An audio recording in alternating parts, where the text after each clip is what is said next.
get this sound. Let's get this sound. This is an urgent news. You know, I hate the way this thing keeps going. I'm not sure if it's in my ears or what the hell the deal is. But it goes and then you hear occasionally. This is an urgent news bulletin. Paiste just released some new models. I think it's for the Winter NAMM festival. They have on there, they finally, God bless America, have a 19 and 22 inch regular offering giant beat multis. Thank God, okay?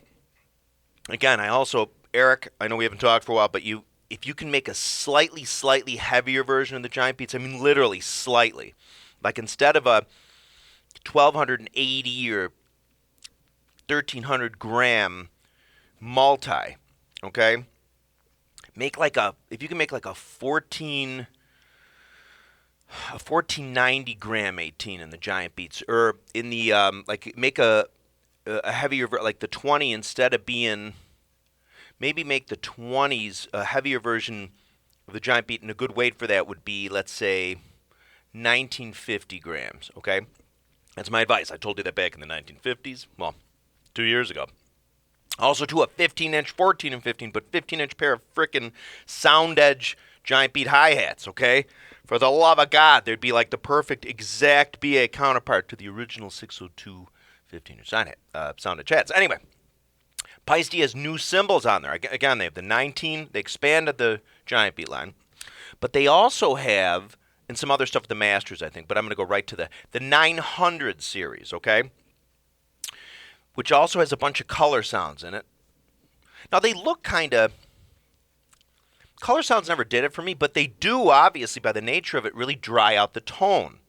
So you might be interested in those. But the regular 900 series, they look really cool in the pictures, and the sound files are outstanding. I got to tell you, the 20 and 22-inch, just ride models, capital RIDE, sound unbelievable to me. They are...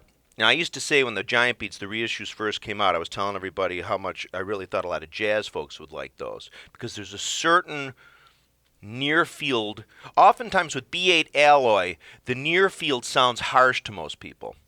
But the far field sounds pure and clean, right? It's kind of and B20 is often the opposite. They sound great in the near field, but sometimes in the far field, often they don't carry that well, at least with amplified music, hence the reason why they used B8. But the Giant Beats, when they first came in the reissues, 2005, a lot of jazz guys actually really, really do like them. But these 900 series, go on right now at this very moment in the parallel window, the Paiste site, check out the new offerings. Check out those 20 and 22-inch rides, as well as the 14-inch Sound Edge hats. It's a shame they didn't make the 15s, because the 14 900 series Sound Edge hats sound beautiful. But anyway, the 20 and the 22-inch rides, check those out. There's a sound room where you can take a bunch of other models, their sound samples, like their sound files, and you can compare them. Compare the sound of even the 20 and the 22-inch 900, even with the Paiste 2002 Black that came out.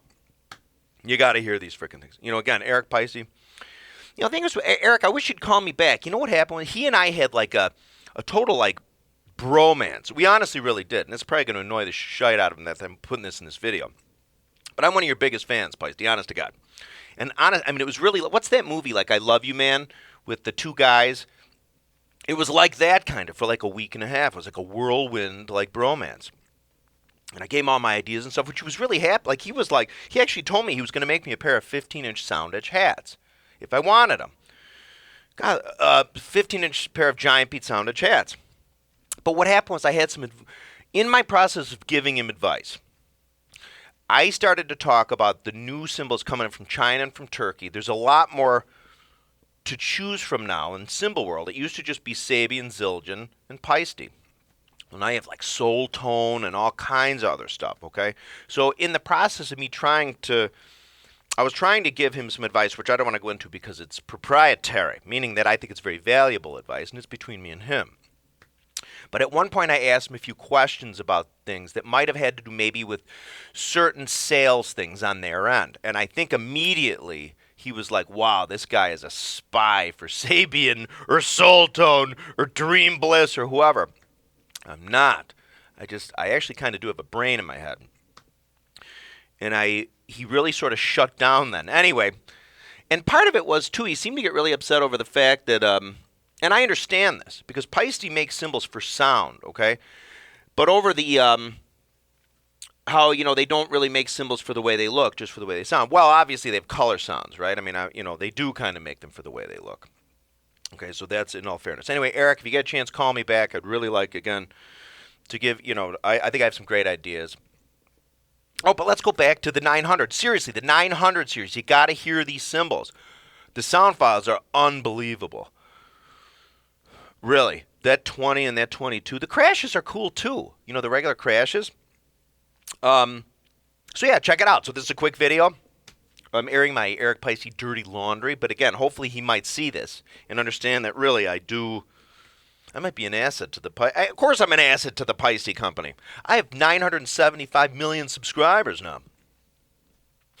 I'm actually up to about 26 or 27,000, which is nice. Anyway, more videos on the way, more covers. Again, I want to find all the drumless covers I can get. You know what would be good about drumless covers, though? Is if you had a little bit of like a, but a little bit of a percussion thing going behind it. Because a lot of the times in those older recordings, the time shifts a little. So if you don't hear the drums for all those discrete cues, and sometimes you just hear a guitar strumming, you can get missynced a teeny bit, just a teensy bit, where it sounds like the pocket's gone. I'm not talking about where I'm completely missynced in some videos like the Live Zeppelin stuff and the Won't Get Fooled Again, where I just simply, in my terrible ears now, all I hear is like, and then it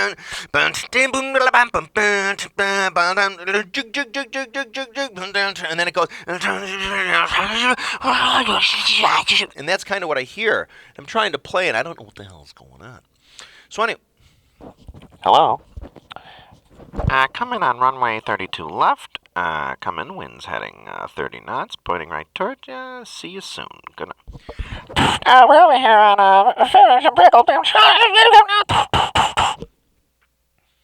probably should edit that out. Anyway, more videos on the way.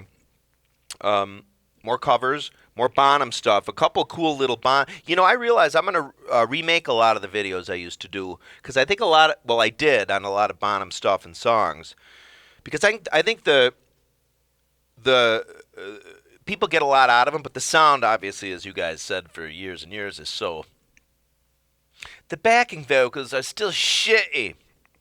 They just don't really sound all that good. So I think I'm going to go back and remake those. So anyway, thanks for watching. Please subscribe if you haven't. I really, really do appreciate the fandom. People really seem to like the videos. There's a lot of people that say, I don't even play the drums when I watch your videos. I'm like... So I also, too, got a little batch of T-shirts in. So if anybody's interested, shoot me an email at bonzoleum@gmail.com. That's my email address, okay? Thanks for watching. More videos on the way.